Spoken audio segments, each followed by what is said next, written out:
Salve! E aí, rapaziada, tudo bom? Espero que sim, espero que todos estejam em casa, bem, se cuidando, lavando as mãos, porque é importante. Fica em casa e fica quieto. Bom, como eu disse na aula anterior, da primeira parte da matéria de frações, os 4 últimos tópicos que a gente tinha para trabalhar, deixei para hoje, porque senão a aula ia ficar simplesmente imensa. E esses 4 tópicos são coisas bem rapidinhas, coisas bem tranquilas, só que é importante a gente dar uma atenção, tá bom? Só que antes da aula começar, eu queria já pedir para vocês deixarem um like aí embaixo, para já se inscreverem no canal, para já compartilharem essa aula com todo mundo que vocês conhecem. Divulga esse material para o maior número de pessoas possível, para a gente poder fazer esse projeto acontecer, beleza? E também, eu vou repetir o que eu sempre venho falando em todas as aulas, dá um feedback aí embaixo da questão de áudio, de câmera, de qualidade da aula, do teor do jeito que eu estou falando, da velocidade e tudo mais, beleza? Todo esse tipo de informação é muito importante que vocês deixem aí embaixo para que a gente possa construir esse canal juntos, sim? Porque não é só meu, ele é direcionado para você que está estudando esse conteúdo. Então, sem o seu feedback, sem o seu retorno, sem a sua resposta, eu não tenho como construir nada direito, entende? Então, por favor, conversa comigo, deixa aí embaixo e vamos nessa, beleza? Então vamos lá, atenção à tela. Aula de matemática, frações. Na aula anterior, nós já falamos de definição de frações, como ler frações, impróprias e impróprias e equivalentes. Para hoje, sobrou falar desses 4. Frações como parte do todo, como razão e proporção, como divisão e como porcentagem. Então a gente vai pular para o slide e vamos começar a nossa aula. Beleza, chegamos. Inclusive, uma coisa que eu não fiz, nosso queridíssimo editor, eu vou tentar me espremer aqui dentro da câmera, vai estar presente aí na aula para nos ajudar. Muito obrigado, viu, editor? E simbora. Vamos lá. Frações como parte do todo. As frações como parte do todo, na verdade, a gente já falou quando a gente entendeu o que era fração. É ou não é? Porque parte do todo é toda aquela ideia da gente pegar uma pizza, dividir em 8 partes e pegar uma. Então é parte do todo. É só importante salientar essa existência aí. Afinal de contas, é como a gente começou a falar de fração, né? Então é por isso que a gente fala de novo a respeito desse assunto. Então, vamos dar uma olhada ali no quadro. As frações como parte do todo funcionam como já foram definidas anteriormente, ou seja, a gente já falou disso. Então não tem mistério, beleza? Então vamos ver o exemplo que está escrito ali. Uma pizza foi partida em 8 pedaços iguais. Qual a fração correspondente a 3 desses 8 pedaços? Então a ideia é de 3 pedaços, ao contrário, de 8 pedaços, eu peguei 3. Então qual que é a fração que representa 3 pedaços de 8? 3 oitavos, que nem estou mostrando ali. Inclusive coloquei até uma imagenzinha para poder representar melhor. Os 3 pedaços são os que estão em azul ali. Tá bom? Fechado? Precisando só dar uma pausinha para poder reler o que está acontecendo. Ou então volta na aula anterior, que eu inclusive posso deixar no card aqui em cima, eu acho que vai estar por aqui, para vocês voltarem na aula anterior, darem uma reassistida, ver com calma, para poder continuar com essa aqui. Tá bom? Inclusive eu posso deixar o link da aula anterior aqui na descrição também do vídeo, tá? Para poder facilitar. Então, beleza. Frações como parte de um todo foi. Razão e proporção. Razão e proporção, eu vou dar um exemplo aqui, que é muito comum. Bolo. Quando a gente vai fazer bolo, ou então quando a gente vai fazer... quando a gente está na cozinha, quando a gente vai cozinhar. A gente, por exemplo, vamos supor que eu vou fazer um macarrão. Para um pacote inteiro de macarrão, eu uso 500 ml de água. De cabeça, infelizmente as medidas eu não tenho certinho não. Mas aí para meio pacote, eu vou usar 250 ml. Para manter a proporção entre as duas quantidades. Tranquilo isso? É isso que é a ideia de razão e proporção. E frações são usadas como demonstrativos de razão e proporção. Então vamos dar uma olhada no que está escrito ali para a gente poder entender melhor. Veja bem. As frações podem servir como representação de razão e ou proporção entre duas grandezas separadas, que é justamente o que eu falei. Por exemplo, para um pacote, 500 ml. Então a fração que representaria a proporção entre água e pacotes de macarrão, 500. 1 sobre 500, desculpe. Tranquilo isso? Essa é a fração que vai representar a razão entre água e macarrão. E é isso. Eu inverti a ordem, era macarrão, um pacote de macarrão e 500 ml de água. Desculpa. Então, razão e proporção é isso. Fechado? Vamos continuar dando uma olhada. O exemplo é o seguinte. Numa sala com 25 alunos, dos quais 12 são meninas, qual é a fração que representa a razão entre o número de meninos e o número de meninas nesta ordem? Por que nesta ordem? Isso é importante falar. Vamos ver como é que vai ficar a resolução ali, que aí eu vou trocar a ordem para ver qual vai ser a diferença, tá bom? Então, olha só. Se a sala possui 25 alunos e 12 são meninas, então 25 menos 12, que é 13, são meninos. Uma coisa que eu preciso deixar bem clara. Essa ideia de menino e menina, em exercícios de matemática, em explicações de matemática, ela sempre vai ser bem simples, bem porca, vamos dizer assim, porque a gente sabe que não se limita só a isso. Inclusive, isso não é de nenhuma forma algum tipo de ataque, algum tipo de crítica, nem nada. É só porque no contexto de aulas de matemática a gente é bem limitado nesse sentido. A cabeça deste tamanho, tá? É só por isso que a gente define desse jeito. Faz essa relação direta. Se esse tanto é menino, o restante tem que ser menina. Tá bom? Só para esclarecer isso mesmo, porque meu objetivo aqui não é ofender ninguém. Beleza? Então, ótimo. Vamos continuar.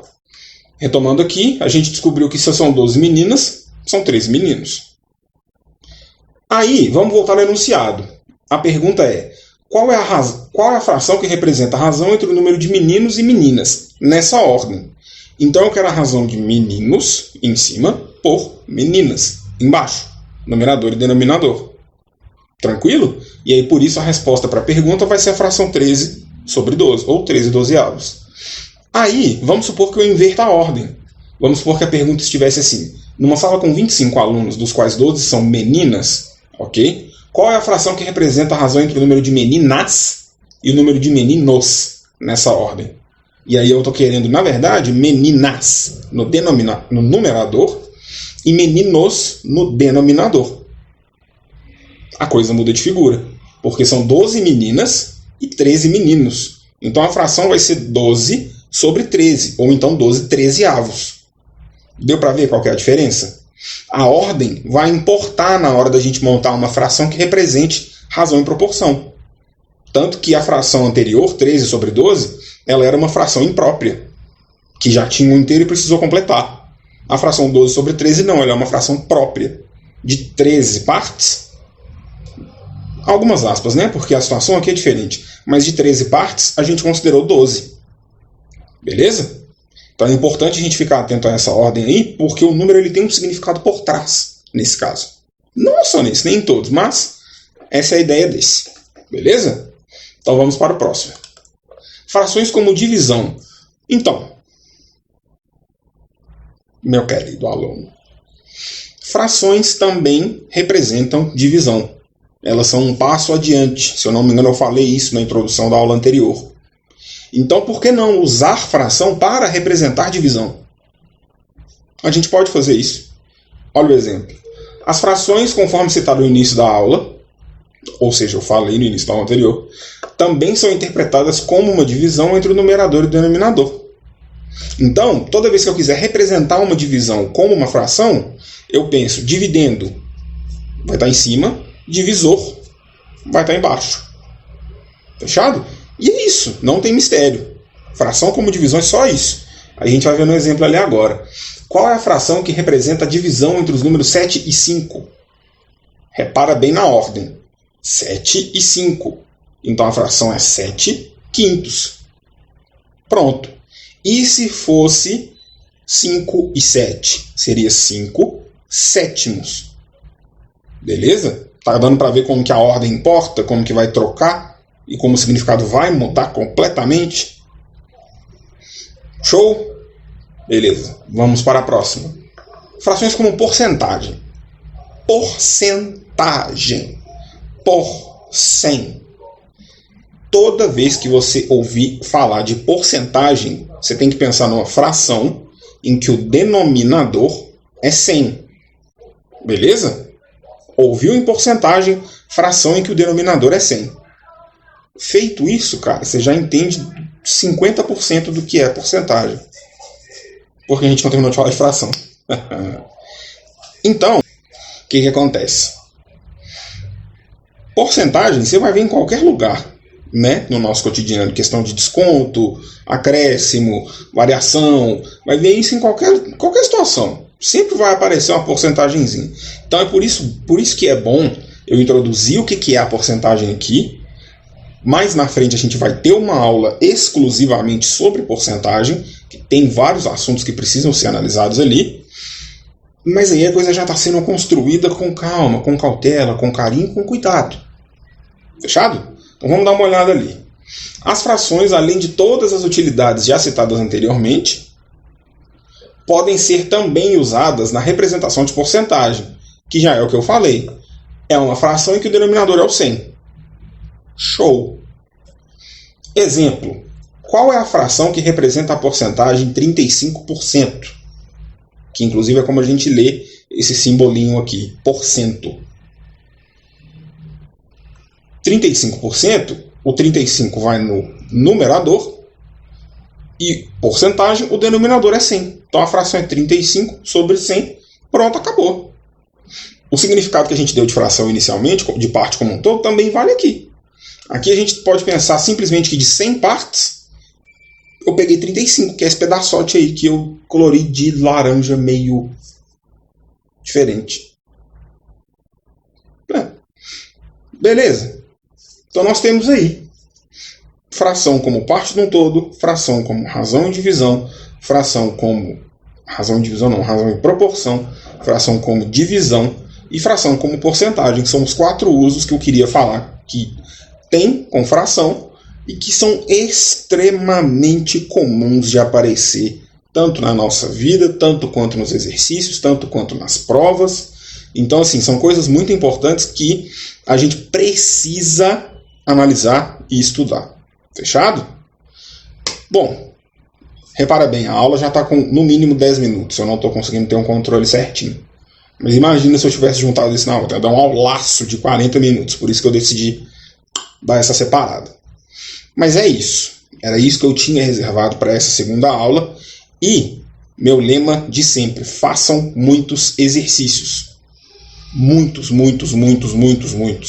E pode trazer tudo quanto é dúvida aqui nos comentários, tá? Para a gente poder trocar ideia.